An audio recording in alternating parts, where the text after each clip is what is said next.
Bismillahirrahmanirrahim. Assalamualaikum warahmatullahi wabarakatuh. Selamat pagi, selamat beraktivitas. Mudah-mudahan masih diberi kesehatan dan kesempatan untuk mengikuti pembelajaran daring ya, terkhususnya untuk anak-anakku kelas 7. Baik, untuk kali ini yang akan kita pelajari yaitu mengenai jenis dan karakteristik kerajinan tekstil. Baik, sebelumnya kita ingat-ingat dulu ya materi sebelumnya yang mengenai kerajinan tekstil. Bisa ada yang ingat ya kan? Apa pengertian tekstil? Oke. Tekstil itu merupakan suatu barang atau benda yang dibuat dengan bahan dasar atau bahan baku yang terbuat dari serat. Oke. Nah, dalam pembuatan suatu produk kerajinan tekstil itu perlu perencanaan yang mana terdapat kesatuan antara bahan yang digunakan dengan fungsinya serta jenis benda yang akan dibuat. Nah, kerumitan dalam pembuatan atau dalam pengerjaan kerajinan tekstil ini yaitu pada perpaduan yang seimbang ya, berlawanan atau saling bertentangan yang mana menghasilkan nilai estetis pada benda tersebut. Oke. Selanjutnya kita masuk ke materi yang pertama itu macam-macam teknik dalam pembuatan kerajinan tekstil. Dalam pembuatan kerajinan tekstil itu dikenal dengan ada dua teknik ya. Yang pertama ada struktural teknik, di mana struktural teknik adalah susunan dari garis, bentuk, warna, dan tekstur dari suatu kerajinan tekstil yang dibentuk dari bahan yang dijalin sesuai teknik pembuatannya. Misalnya tas yang dibuat dengan teknik rajut. Nah, biasanya benda-benda yang dibuat menggunakan struktural teknik ini kecenderungan itu lebih klasik, unik, rumit, dan lebih detail ya. Nah, ini ada contohnya tas yang terbuat dari menggunakan teknik rajut. Oke. Itu lebih klasik ya karena memang ini menggunakan teknik-teknik yang lalu ya. Jadi itu lebih klasik.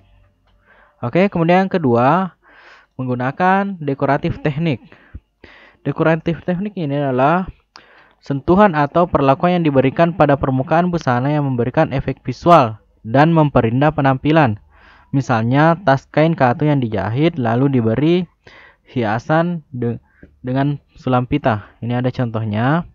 Oke, bisa dipahami ya. Jadi perbedaan antara struktural teknik dan dekoratif teknik ini, struktural teknik itu untuk pembuatan hiasannya itu memang langsung ya, hanya menggunakan perpaduan antara warna benang yang digunakan. Kalau ini dekoratif teknik itu pemberian hiasan itu di akhir ya. Barangnya dulu jadi kemudian diberikan hiasan di atasnya. Oke? Bisa dipahami? Oke, selanjutnya fungsi dan prinsip kerajinan tekstil. Nah, fungsi dan prinsip kerajinan tekstil ini ada 4. Yang pertama itu fungsi penghias, di mana kerajinan yang dibuat itu memang semata-mata sebagai hiasan pada suatu benda atau sebagai pajangan.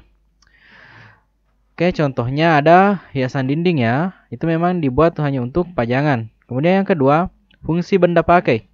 Kerajinan itu dibuat berdasarkan tujuan untuk digunakan sebagai kebutuhan sehari-hari. Nah, contohnya di sini ada busana, tas, dan aksesoris ya, yang terbuat dari tekstil. Ingat ya.